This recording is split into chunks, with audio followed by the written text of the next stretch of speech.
I'm Ethan, and I'll never forget the night my father humiliated me in front of hundreds of people. At my brother's engagement party, he gave away the $2 million mansion I had built with 5 years of sweat and sacrifice, and then he looked me straight in the eye and said, "Get out tonight." That betrayal should have destroyed me, but instead it forged me. And when I finally spoke back, my revenge carried louder than their cheers ever did. If stories of betrayal and justice speak to you, make sure to subscribe so you won't miss what comes next. I remember the music first, strings floating in the air, the kind of polished performance you only hear at country clubs where the carpet is thicker than the walls of most apartments. The Vesper Club in uptown Charlotte gleamed that night, chandeliers dripping gold light across white linens and champagne glasses. My brother Ryan stood in the center of it all, arm wrapped around Abby, his fiancée. She wore a silver dress that sparkled with every flash of a camera. Everyone clapped and cheered like they were watching royalty. I had tried to convince myself that I was happy for him. After all, this was his night. I stood near the back, a whiskey in hand, nodding at people I barely knew but had probably seen 100 times in the society pages. The Caldwell family name carried weight here, especially with my father Charles holding court like a senator. 62 and still towering, his voice could cut through a room. He loved nothing more than being the center of attention, and tonight he had orchestrated the entire spectacle. The music slowed. A staff member wheeled out a velvet-covered pedestal. On top rested a polished mahogany box. My father clapped his hands once, commanding silence. Conversations died down, glasses lowered. My stomach tightened. I had been around him long enough to recognize the tone in his voice when he was about to put on a show. Charles lifted the box and turned to Ryan, his grin sharp and wide. He raised his voice so the whole ballroom could hear. "Tonight I have something special for my youngest son. A gift worthy of a man beginning a new life with the woman he loves." He reached into his jacket and pulled out a heavy ring of keys, letting them dangle, catching the light. Then he pulled out an envelope thick with documents. Guests leaned forward. Cameras flashed. Abby gasped dramatically, playing her role perfectly. My pulse hammered. A cold thought crept into my head, but I forced it down. Surely he wasn't about to do what I thought. Charles pressed the keys into Ryan's palm, his hand lingering for the crowd to see. Ryan's eyes widened, then flicked toward me, a smirk curling at the corner of his mouth. The envelope followed documents already signed. My father announced in a booming voice that carried through every corner of the hall. "The mansion on Providence Road, the house of our family, now belongs to Ryan and Abby. A $2 million home for a $2 million future." The room erupted. Applause roared like a storm. Glasses clinked, voices shouted congratulations. Someone shouted toast. Another whistled. The chandeliers shook with the vibration of approval. Ryan lifted the keys high. Abby kissed his cheek and held his arm tighter. Photographers crowded in, flashes blinding. I stood frozen. My throat burned. That mansion was my life's work. For 5 years I had poured everything into it, my savings, my nights, my weekends. I had designed its marble staircase, handpicked every piece of oak for the library, fought with contractors over the heated pool system, watched the place rise from blueprint to reality. I had believed it was a legacy I was building for our family. For him to give it away like party confetti in front of me to Ryan felt like someone had ripped out my spine. I tried to breathe, but the air stuck in my chest. Guests turned toward me, waiting for a reaction. Some smiled with pity, others with smug satisfaction. They knew. Everyone knew what had just happened. My father wanted them to know. He turned then, looking straight at me, his voice cutting through the applause. "Ethan, you're done. Get your things and leave tonight." The clapping faded into a dull ringing in my ears. My hand trembled around the glass until I set it down on the nearest table. I could hear Ryan laughing a deep, victorious laugh as he wrapped an arm tighter around Abby. She kissed the envelope like it was a crown jewel. For a moment I thought about walking up, shouting, making a scene. My body itched to throw the truth at all of them, to scream that I had built that house with my hands, that I had invested every last cent into its walls. But my father's stare pinned me down, cold, unblinking, a message only I could hear. If you fight me, I will crush you. I stepped back. Someone brushed against me, muttering congratulations to Ryan. I nodded as if I had not just been gutted alive in front of 100 people. The whiskey burned like acid in my throat. I kept walking until the lights of the ballroom blurred into the darkness of the hallway. My pulse was so loud it drowned out the music. I pushed open a side door, letting the cold air slap my face. The night outside was quiet compared to the chaos inside. I gripped the railing, forcing myself to breathe. I told myself to keep it together. This was just the beginning. I drove incensed through the quiet streets until the gates of the mansion appeared in the headlights. The stone pillars looked colder than ever, the wrought iron gleaming under the street lamps like the teeth of a predator. I pulled into the driveway, the tires crunching against the gravel. The house rose in front of me, 3 stories of brick and glass, proud and unshaken by the storm raging inside me. I had once seen it as my greatest accomplishment. Now, it loomed over me like a monument to betrayal. Inside, the silence felt heavier than the applause I had just left behind.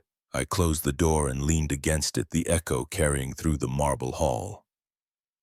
My footsteps dragged me to the grand staircase, the one I had designed to catch the eye the moment anyone entered. I sat on the first landing, my palms pressing against the cold stone, and let the memories claw at me. 5 years of my life were in these walls, from the first sketches I made in 2017 to the final inspection in 2022. Every inch bore the mark of my effort. The oak-paneled library that smelled of varnish and paper, the custom gallery walls I built for art. We never hung the solar-heated pool that had cost me months of negotiations with contractors. All of it stolen with a smirk and a keychain. My phone buzzed against my pocket, the vibration sharp and insistent. I pulled it out and saw the name flashing across the screen. Charles. I watched it light up and fade, light up again until it stopped. A few seconds later, Ryan's name appeared, then vanished. Dozens of calls stacked one after the other, like they were determined to control even the silence I tried to keep for myself. I set the phone on the step beside me and let it ring. I had no words for either of them, not tonight. I forced myself to move. Sitting here wouldn't change anything. I climbed the stairs, slowly, hand trailing along the polished banister. Upstairs, the hallway stretched long, lined with doors I had chosen and hardware I had approved. I entered my room and opened the closet. The neat rows of shirts and suits blurred as I pulled them down, folding what I could, shoving the rest into a suitcase. The zipper caught my hand, shaking too much to close it. I cursed under my breath, sat on the edge of the bed, and tried again. I packed the watch my mother had given me when I graduated college. A stack of sketches rolled carefully into a tube, a few books from the nightstand. Everything else I left. The mansion would not be stripped of the work I had poured into it, but I refused to leave without pieces of myself. When the suitcase was ready, I carried it down the staircase, each step echoing like a drumbeat. In the foyer, I paused, looking up at the chandelier I had fought to include when my father said it was unnecessary. It glittered above me, indifferent, mocking. I opened the front door and felt the cool night air wrap around me again. The mansion stood silent as I pulled the suitcase across the threshold. The heavy door shut behind me with a finality that rattled in my chest. The Tesla waited in the driveway. I loaded the bag into the trunk and slid into the driver's seat. My hands gripped the wheel harder than they needed to. For a moment I sat there staring at the mansion through the windshield. Lights glowed in the windows, warm and inviting to anyone but me. I had lived for those lights, dreamed of filling that house with a family, of making it a place of legacy. Instead, it had become a weapon turned against me. I pressed the start button, the car humming quietly, and drove forward. The streets of Charlotte stretched out in familiar lines. I passed the corner store where Ryan and I had once argued over candy as kids. I passed the high school field where my father used to cheer louder for Ryan even when I was the one who scored. Every block was soaked in memory reminders that favoritism had always been a shadow over my life. I kept driving, watching the city blur past the windshield, the neon signs, the brick buildings, the quiet houses with their porches glowing under soft lights. The phone buzzed again on the passenger seat. I glanced at it. Another call from Ryan. I ignored it.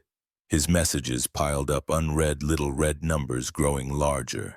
I imagined the smug grin on his face when he picked up those keys, the way Abby clung to him as if the mansion proved his worth. Anger surged, bitter and sharp, but I forced it down. Anger would not guide me. Not tonight. I turned onto Providence Road, then past the streets I had walked 1,000 times. My reflection stared back from the glass eyes, hollow jaw clenched. I slowed at a red light, hands still gripping the wheel. Around me, the city moved on as if nothing had happened. Couples laughed outside a restaurant. A man walked his dog. Headlights streamed past. The world had not noticed that mine had cracked open. The light turned green. I drove on, leaving the mansion, the club, and the betrayal behind me. The hotel sign came into view, its red letters flickering slightly. I pulled into the lot, parked, and sat still for a moment before shutting off the car. My chest felt heavy, but my steps were steady as I grabbed the suitcase. The lobby smelled faintly of coffee and cleaner. The kind of place where no one asked questions as long as you had a credit card. I checked in, barely hearing the clerk's voice, and took the key card. In the room, the hum of the air conditioner filled the slants. I set the suitcase by the wall and sat on the bed. The sheets were rough, the lamp too dim, but it was mine, at least for tonight. I reached for my phone, scrolled through the missed calls, and set it face down on the nightstand. I lay back, staring at the ceiling, the weight of the day pressing down like a stone. The mansion was behind me now. What came next I had not yet decided, but something inside me had already shifted. I would not forget what they had done. I would not forgive. The hotel room smelled faintly of bleach and stale air, the kind of scent that clung to budget motels outside Charlotte where no one stayed longer than a night or two. The hum of the air conditioner filled the silence, steady and mechanical. I lay on the bed, staring at the water stains in the ceiling, my chest tight from holding everything inside. My father's words echoed in my head again and again, as sharp as the first time he spat them across the ballroom. "You're done. Get out tonight." Sleep didn't come. Every time I closed my eyes, I saw Ryan lifting those keys into the air, basking in the applause like a conquering hero, and my father's approving smile beside him. My stomach twisted. Memories I had tried to bury rose up uninvited. Little moments from childhood, each one cutting sharper now that I understood the pattern. I remembered the summer I was 12, pitching in the Little League Championship. I threw a shutout, but my father only talked about Ryan's single base hit as if it had won the whole game. I remembered the year I was accepted into an architecture program at NC State with a scholarship, but he pushed me to stay local so I could help Ryan find his way. Ryan, who dropped out after one semester but was still treated as if he had potential worth protecting at all costs. I rolled over, pulling my phone from the nightstand. The screen lit my face, the list of missed calls still glowing red. 32 from my father, 20 from Ryan, a few from numbers I didn't recognize. The weight of them pressed down on me. I opened the contacts, scrolled until I reached my father's name and stared. My thumb hovered, then pressed. Delete. The confirmation message popped up. Delete contact. My chest tightened, but I pressed again. His name disappeared. For the first time in my life, he no longer had a place in my phone. I sat up, pulled the small notebook from my bag, and opened it to a blank page. The pen hovered above the paper. The first line I wrote was shaky but firm. They think I am powerless. I kept writing, listing ideas, scraps of thoughts that spilled out faster than I expected. Check ownership records. Call county clerk. Look for proof of fraud. Find allies. For years I had swallowed anger, pretending I could survive on scraps of approval. Now every line of ink on that paper felt like fuel. I paused, staring at the page, and something shifted in me. Writing ideas wasn't enough. I needed action. I needed someone who knew how to fight back in a world my father had built to crush me. One name came to mind immediately. Lucas Jennings. Lucas and I had met freshman year at UNC Charlotte. He had gone on to law school while I pursued architecture. Over the years, he had become one of the sharpest real estate attorneys in Mecklenburg County, known for finding loopholes and tearing apart contracts line by line. He had also been one of the few people who understood what it meant to live in my father's shadow. I picked up the phone, my finger hesitating over his name in my contacts. It was past midnight, and I hated the thought of dragging him into this. But I pressed call anyway. The line rang twice before his groggy voice came through. Ethan, do you know what time it is? I swallowed. Sorry, I wouldn't call if it wasn't important. I need help. The tone of his voice changed immediately. What happened? I exhaled, slowly gripping the phone tighter.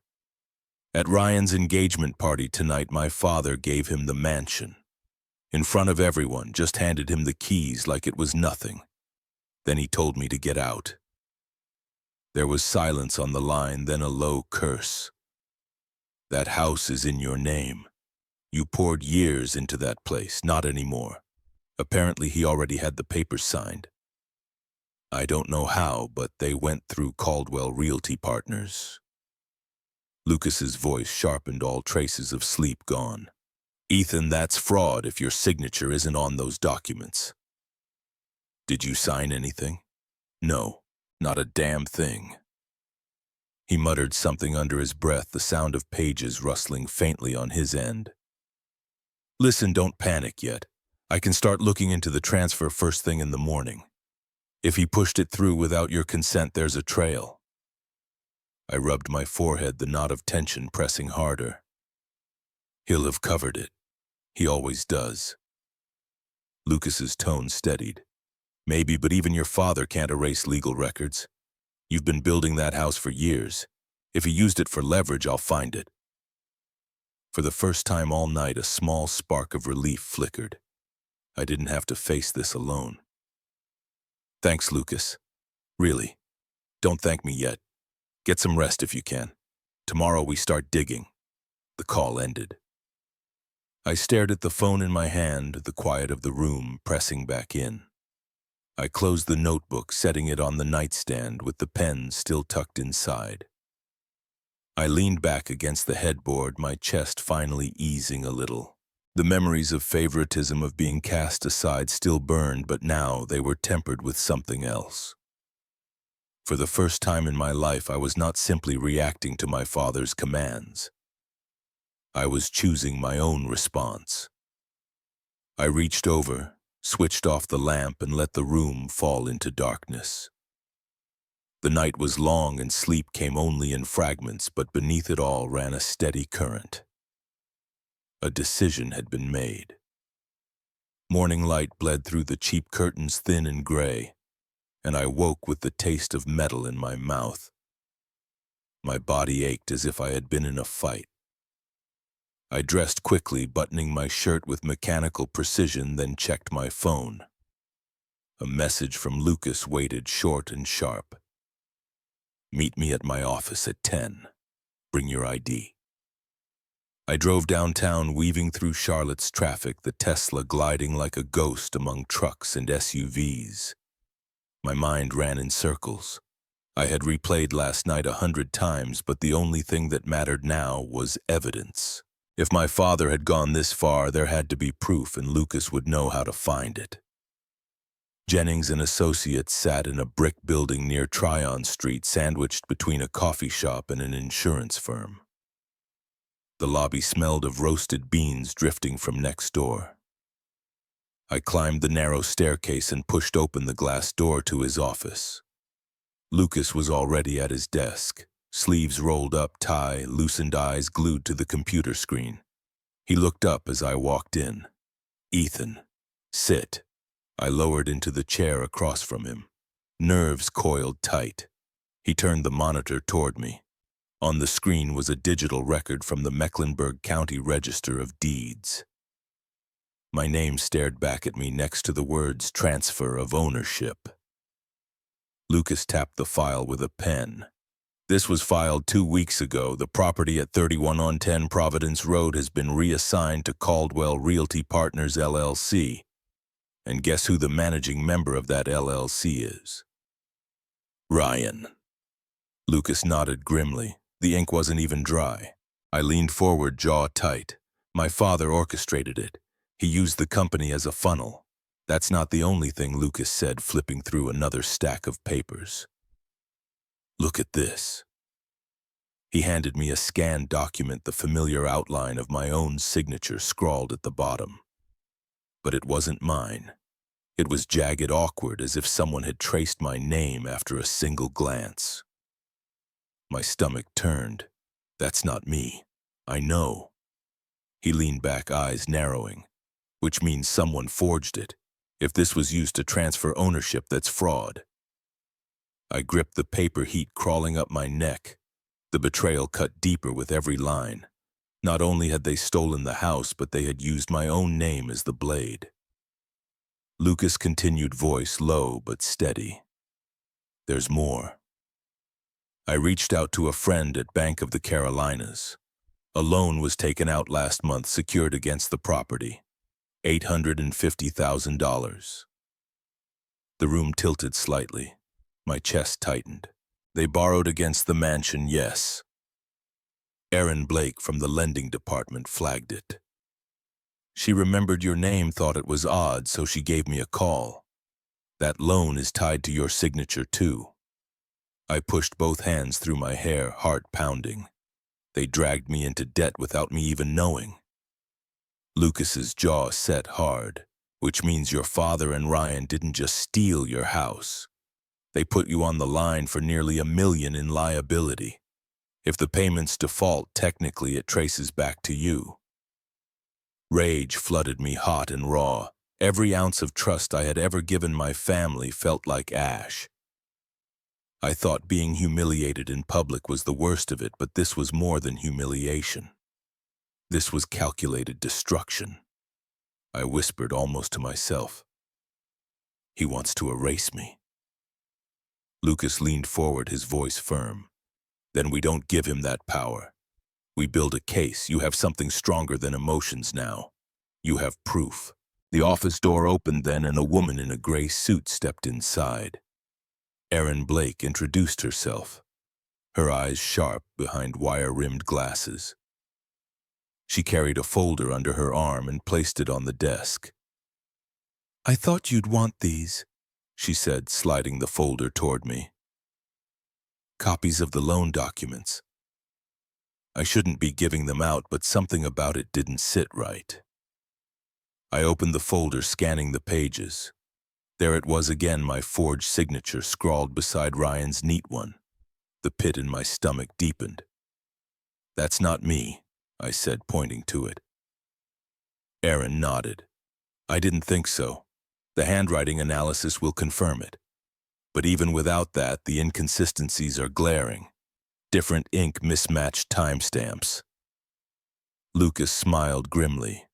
This is exactly what we needed. I looked between them, anger and clarity fusing into something sharper. It wasn't just about being forced out of the mansion anymore. It was about being set up as collateral in a scheme that could have destroyed me completely. Erin gathered her things, glancing at me before leaving. I don't know what your family is playing at Mr. Caldwell, but it's dangerous. Be careful. The door clicked shut behind her. The room settled into silence. Lucas leaned back, folding his arms. So now you know. It's bigger than you thought. I exhaled slowly, the weight of the folder heavy in my hands.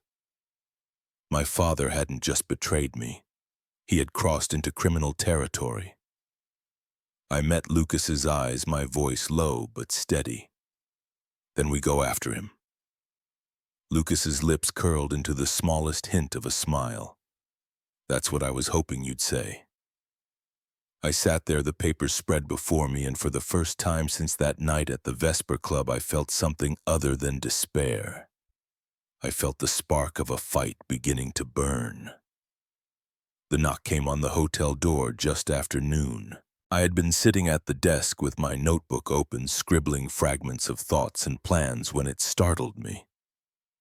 I pushed the chair back and crossed the room, expecting housekeeping or maybe Lucas with new updates. Instead, when I opened the door, Ryan stood there with a grin that made my stomach turn. He wore a tailored jacket far too polished for a casual visit and sunglasses he didn't bother to remove, even in the dim hallway. Behind him, the faint smell of expensive cologne trailed in, suffocating. "Ethan," he said, voice dripping with mock warmth. "Mind if I come in?" I didn't answer, just stepped aside. He strolled in like he owned the place, glancing around the small hotel room with a smirk. "So this is where you're staying now," he said. "Quite the downgrade from Providence Road, don't you think? Abby and I stopped by the mansion earlier. Feels good knowing it's ours now. Finally feels like home." I shut the door harder than I meant to. My jaw clenched. "You mean the house I spent 5 years building, designing, paying for? That one?" He shrugged, pulling off his sunglasses and tossing them on the desk where my notebook sat. "Our house now. Dad made the decision, and frankly, it was the right one. You always thought you were better than me, but in the end, you're the one sitting in a motel while I'm moving into a mansion." His words landed like stones. I forced myself to breathe to keep from letting the anger spill over. Ryan had always been reckless, but seeing him gloat over what he hadn't earned tore something inside me. He leaned closer, eyes narrowing. "You've always been the extra one, Ethan. The guy who tries too hard but never quite fits. Dad sees it, I see it. You were never meant to carry the Caldwell name forward." My hands curled into fists at my sides. My voice came out low and steady, though the fire in my chest burned. "You think stealing my house makes you more than me?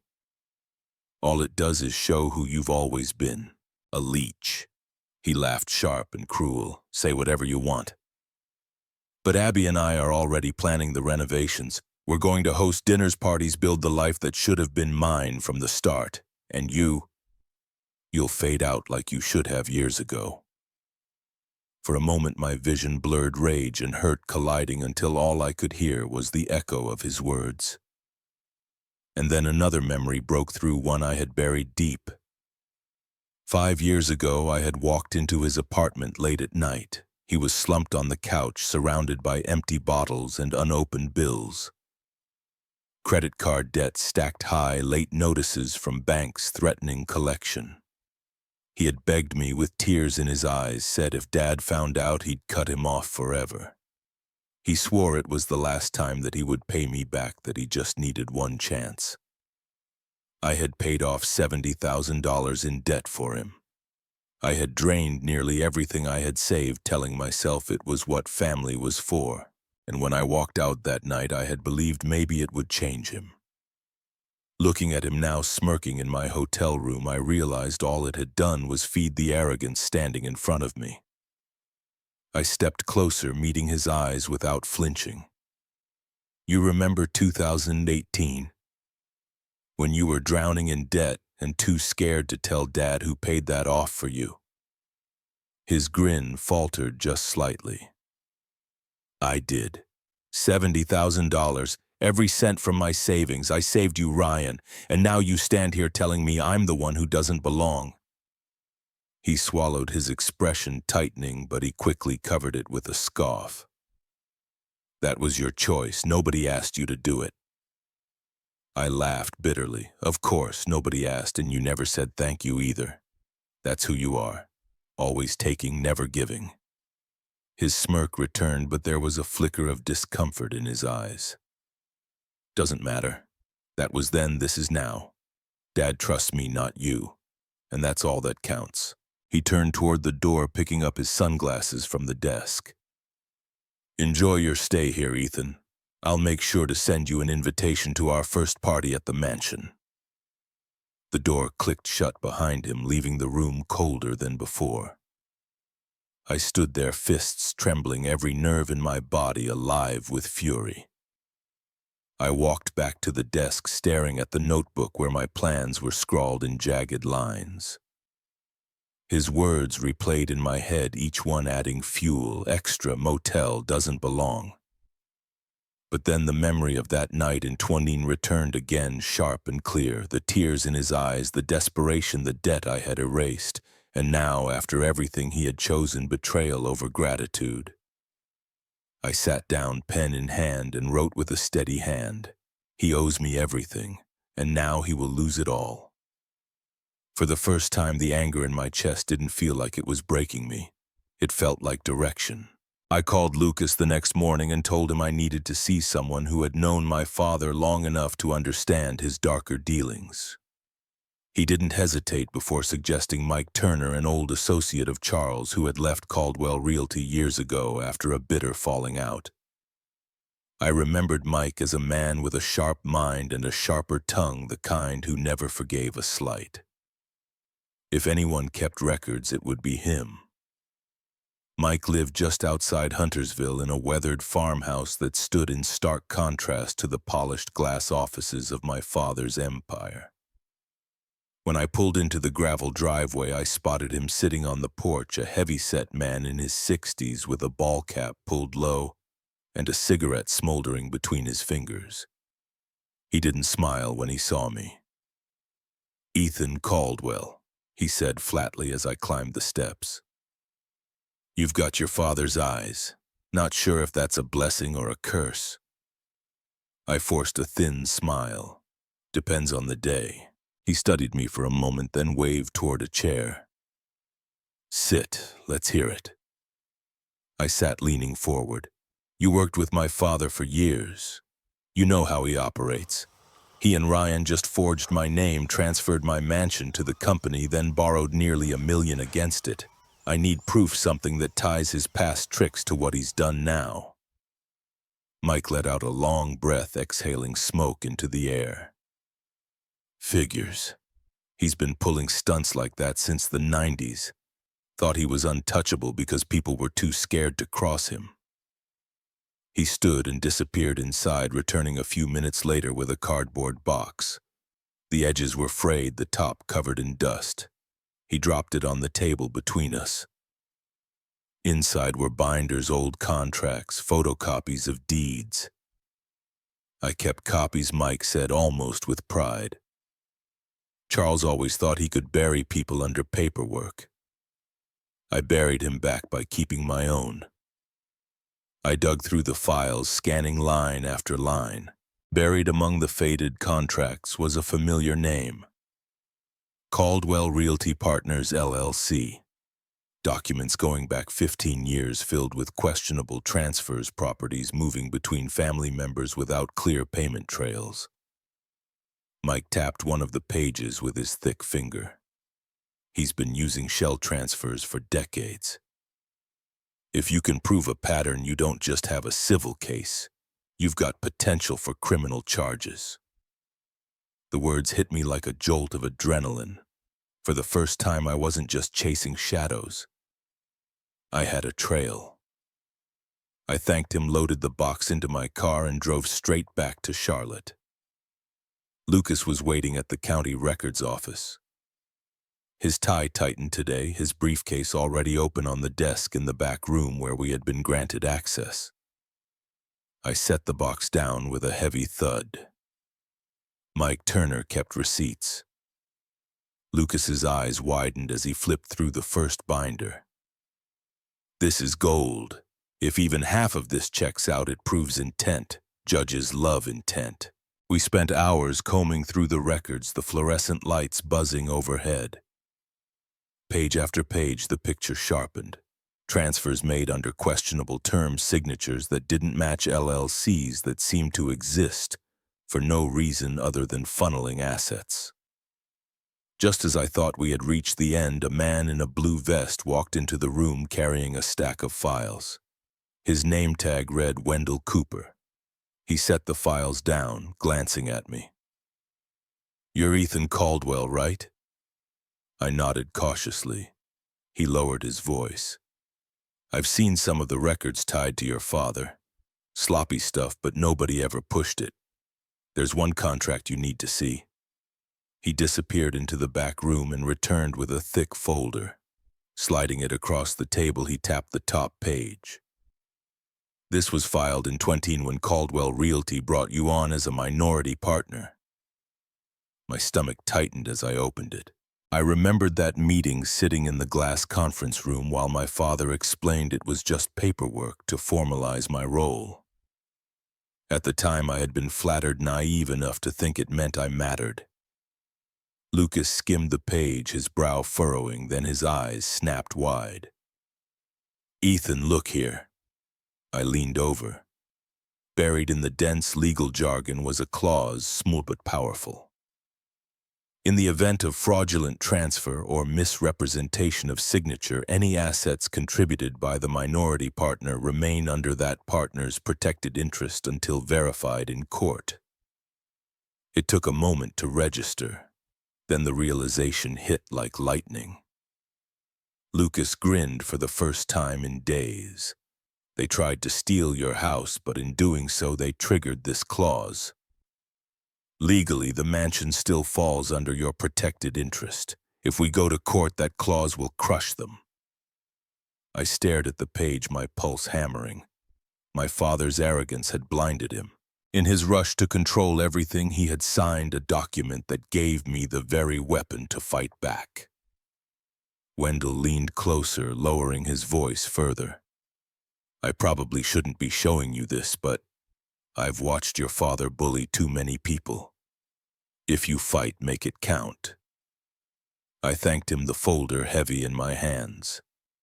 As I looked down at that clause, clear and unambiguous, I felt the ground shift beneath me. I wasn't just the victim of fraud anymore, I was the one with leverage. For the first time, the fight wasn't just survival, it was a chance to win. I met Corey Adams in a coffee shop near South End, the kind of place where journalists and lawyers often lingered, hidden behind laptops and black coffee. He was younger than I expected, maybe late 30s, with restless eyes that never stopped scanning the room. He wore a worn leather jacket and carried a notebook already filled with names, arrows, and half-scribbled quotes. He shook my hand firmly, then motioned for me to sit. "I heard you have a story." I leaned forward, lowering my voice. "Not a story. A pattern. My father and brother stole my house, forged my signature, and used it to borrow $850,000. But that's just the surface." Corey tapped his pen, his eyes narrowing. "You're saying this is bigger than a family dispute. Much bigger. Caldwell Realty has been running shell transfers and fraudulent deals for years. I've got documents, contracts, signatures that don't match even a clause that protects my ownership legally." He scribbled quickly in his notebook, nodding as I spoke. His expression stayed neutral, but I could see the spark in his eyes. Stories like this were oxygen to men like him. I slid a copy of the files across the table. He opened the folder, flipping through pages. For a long moment, the only sound was the scratching of his pen. Finally, he looked up. "This is strong, but if I run it without corroboration, it'll get buried. Caldwell Realty is powerful in Charlotte. They have money lawyers' connections. I can't publish this yet, not without an independent source or whistleblower." I leaned back, frustration simmering. "So you're saying you believe me, but you won't act?" He closed the folder and slid it back. "I'm saying I need more. If this is real, the cracks will show, and when they do, I'll be there to pull them open." His words stung, but there was a steadiness in them. He wasn't dismissing me, just waiting for the right fuse to light. Later that evening, my phone buzzed. It was Mike Turner. "Meet me behind the old courthouse, 9 o'clock. Bring your journalist friend." I drove downtown, the streets glowing under amber streetlights. Corey arrived a few minutes after me, his jacket collar turned up against the chill. We followed Mike inside through a side entrance, the building echoing with age. He carried another box smaller than the first, but his hands clutched it as if it contained dynamite. "This," Mike said, setting it on the wooden bench, "is what Charles never wanted anyone to see. Old audits, canceled checks, backroom deals. I kept it because I knew one day the truth would matter." Corey's eyes lit up as he flipped through the papers. One document showed payments to city inspectors, another revealed inflated property valuations, signed off by shell companies my father controlled. Each page dripped with corruption. Corey looked at me, then back at Mike. "If I publish this, it will explode. Caldwell Realty will not walk away unscathed." Mike grunted. "That's the point." Corey closed the folder, slipping it into his bag. "You'll need to be ready. Once this breaks, you'll be public. They'll come for you hard." I nodded, my pulse quickening. I've been hiding long enough. The next morning, as I sipped bitter hotel coffee, my phone buzzed nonstop. Corey had released the first piece online, an expose linking Caldwell Realty to years of fraudulent property transfers and forged documents. He hadn't named me yet, but the connection was obvious. Local news sites picked it up within hours. "Caldwell Dynasty faces scrutiny over fraud allegations." The headlines spread across Charlotte like wildfire. By afternoon, I saw Ryan's smug face splashed across a gossip blog captioned with words like "shady dealings" and "family feud."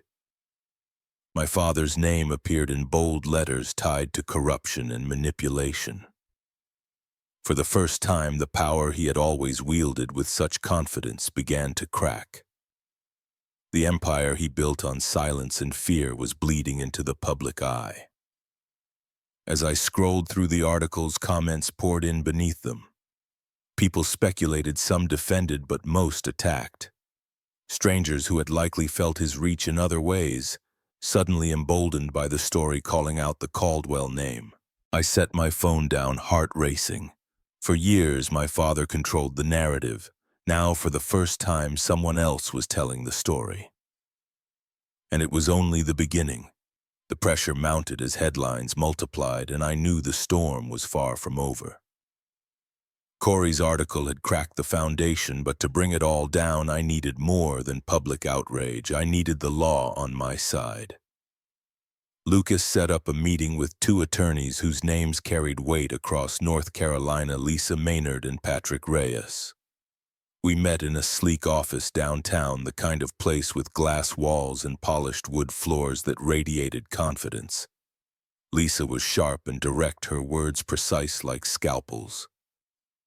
Patrick carried a quiet intensity, his questions relentless but measured. Lisa folded her hands across the table after I explained everything. "You've got a strong case, Ethan. Fraud, forgery, misrepresentation. But we need airtight evidence, witnesses, and documentation. Your father has money to bury us in motions. If we make one mistake, he'll exploit it. Patrick leaned forward. Lucas tells me you already have Mike Turner's files and Wendell's discovery. That's solid. What we need now is corroboration from someone neutral. Someone with credibility. I nodded. Whatever it takes. They began assigning tasks like generals preparing for battle. Lucas would handle the historical contracts and track inconsistencies. Aaron from the bank would prepare a sworn statement about the forged loan documents. Wendell would testify to the discovery of the protective clause. Lisa tapped her pen against her notebook. There's still one missing piece, the original deed. If we can find an official copy notarized and sealed that proves your name was on the property before the transfer, everything else becomes undeniable. I felt a sinking sensation. My father had always been meticulous about controlling documents. If the deed still existed, it would be buried deep. 2 days later, Lucas called me with urgency in his voice. I think I found her. Lillian Graves. She's a notary public who handled a lot of Caldwell Realty's property filings back in 2017. If anyone has records outside your father's reach, it's her. We drove to her small home office in Matthews, a modest brick ranch with azaleas blooming along the path. Lillian was in her late 60s with careful eyes behind gold-rimmed glasses. She greeted us with hesitation, clearly wary of dredging up old connections. When I explained why we were there, her lips pressed into a tight line. I always wondered when this would come back. Charles pushed papers through faster than I was comfortable with, but I kept copies for my own protection. She left the room and returned with a metal box. Inside were carefully labeled envelopes, each marked by date. Her fingers paused on the wall. March 20th, Caldwell Realty Partners. She pulled out a folded document and placed it on the table. My heart pounded as I unfolded the paper. There it was, the original partnership agreement and deed transfer. My name in ink notarized and sealed, proof that I was a legal co-owner of the mansion. Lucas exhaled sharply, his eyes scanning every line. This is it. This is what we needed.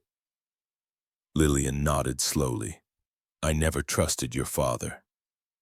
Something in his tone whenever he rushed me to notarize things. I'm glad I kept this.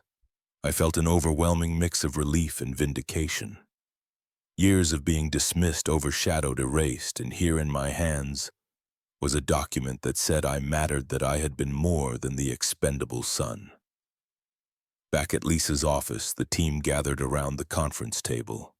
The atmosphere was different now, charged with momentum. Lisa placed the document in the center. With this, we can prove fraudulent transfer. With Aaron's testimony, Wendell's clause, Mike's records, and now a notarized original. Charles cannot bury this, not even with all his money. Patrick adjusted his glasses, nodding. We file for injunction immediately. We'll stop them from selling, transferring, or touching the property until the trial. Lucas looked at me, his expression steadier than ever. Ethan, this is the turning point. For years, your father wrote the script. Now we hold the pen. I sat back, the weight of the document still pressing in my mind.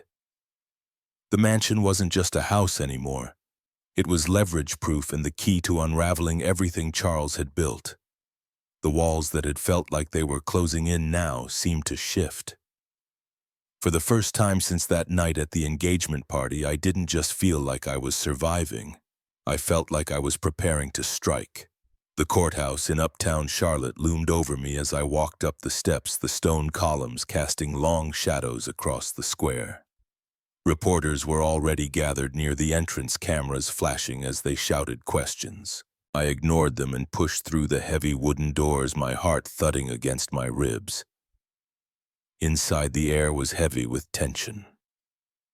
The courtroom smelled faintly of varnished wood and old paper.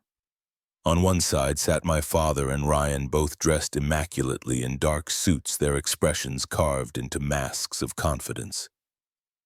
but I could see the tightness in their jaws, the flicker of unease behind their eyes. I sat at the plaintiff's table with Lisa and Patrick flanking me, Lucas just behind us. Aaron was already in the hallway waiting to be called, Wendell reviewing his notes, and Lillian clutching her folder like it was a shield. Corey sat in the gallery with his notebook ready to report every detail. The judge entered and the gavel cracked. Court is in session. Lisa stood first, her voice clear and steady. Your Honor, this case is not just about a house. It is about fraud, betrayal, and the deliberate attempt to erase my client's legal rights. Across the aisle, my father's attorney rose quickly. Your Honor, this is nothing more than a family dispute. My client, Charles Caldwell, has always acted in the best interest of his family and his business. The allegations presented are exaggerated and unfounded. The battle began. Lisa moved with precision, presenting documents, walking the judge through timelines, laying the foundation brick by brick. Patrick followed with cross-references, weaving Mike Turner's files into the argument. Then came the witnesses. Erin was called first. She took the stand, hands folded in her lap, voice unwavering. The loan for $850,000 was approved with documentation that listed Ethan Caldwell as co-signer, but the signature was inconsistent with his verified signature on file. We contacted him after the fact and he denied any involvement. In my professional opinion, it was forged. The defense attorney tried to rattle her. Ms.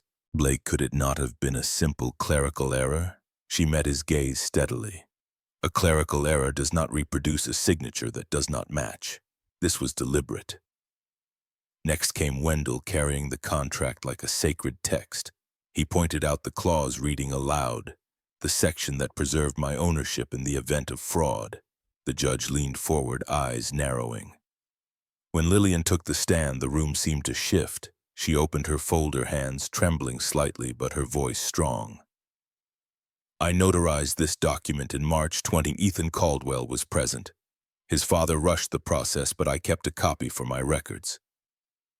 This is the original, notarized and sealed. She handed it to the clerk, who passed it to the judge. The courtroom fell silent as the judge studied it, the embossed seal catching the light. The defense attorney sputtered. This could be fabricated. Lillian shot him a look sharp enough to cut glass. I have been a notary for over 30 years. I do not fabricate. I saw Ryan shift in his seat, his face pale. My father whispered furiously to his attorney, his composure cracking. Then came the final blow.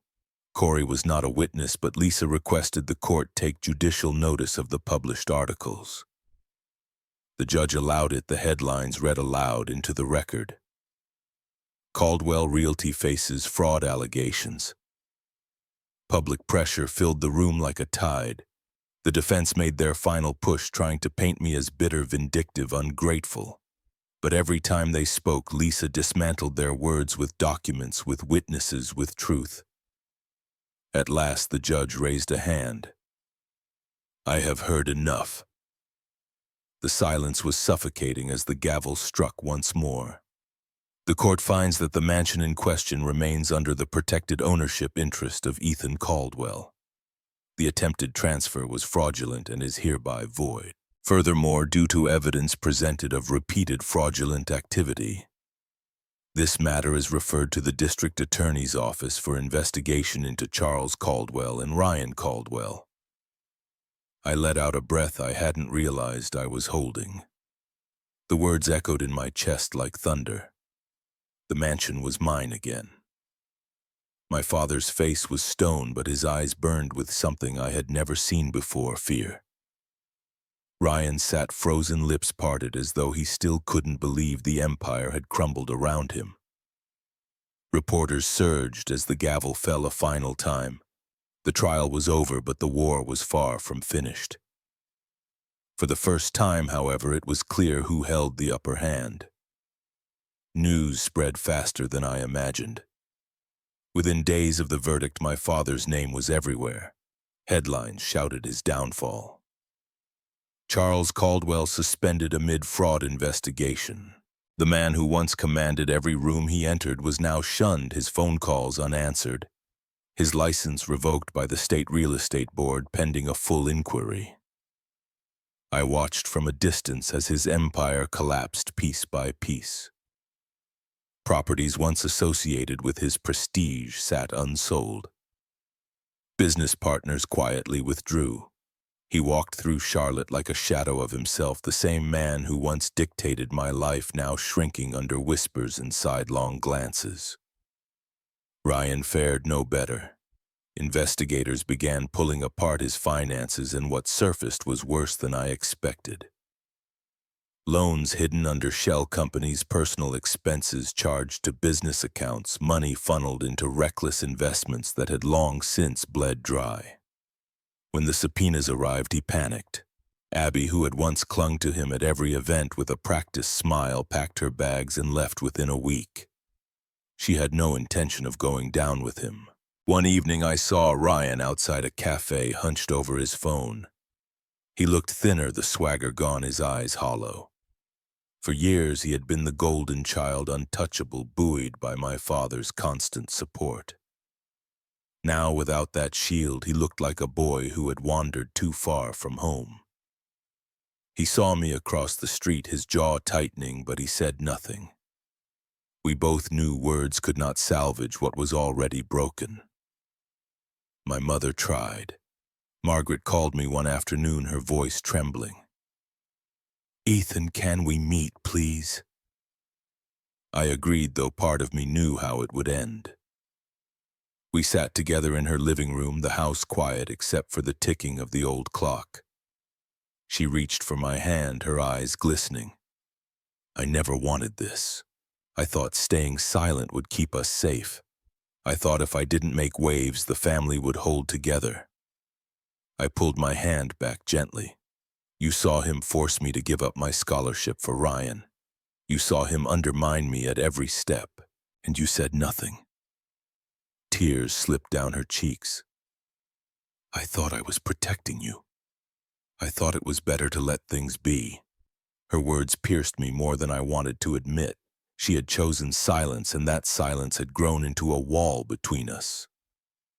Later that week, I heard she had gone to see my father, desperate to salvage what little was left. But he shut the door on her. He wanted no reminders of failure. Ryan, consumed by his own collapse, pushed her away too. She stood between them, invisible, realizing too late that her silence had not saved the family but helped dismantle it. I returned to the mansion after the storm settled, walking through the marble entryway that once felt like a prison. The rooms echoed with emptiness, the polished oak banisters, the grand staircase, the pool out back.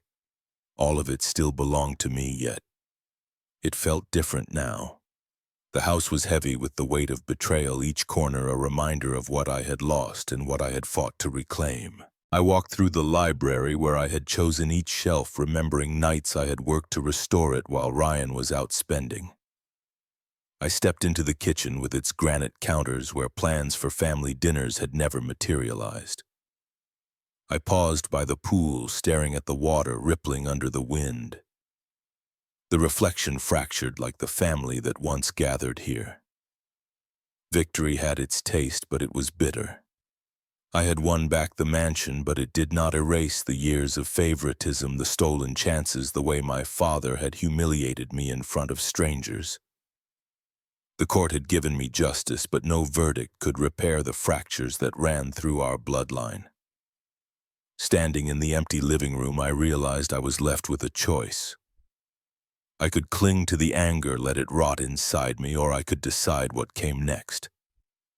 The mansion was more than a prize, it was a crossroad, and in that silence, with the weight of marble and glass pressing around me, I knew the hardest part was still ahead. The process began quietly.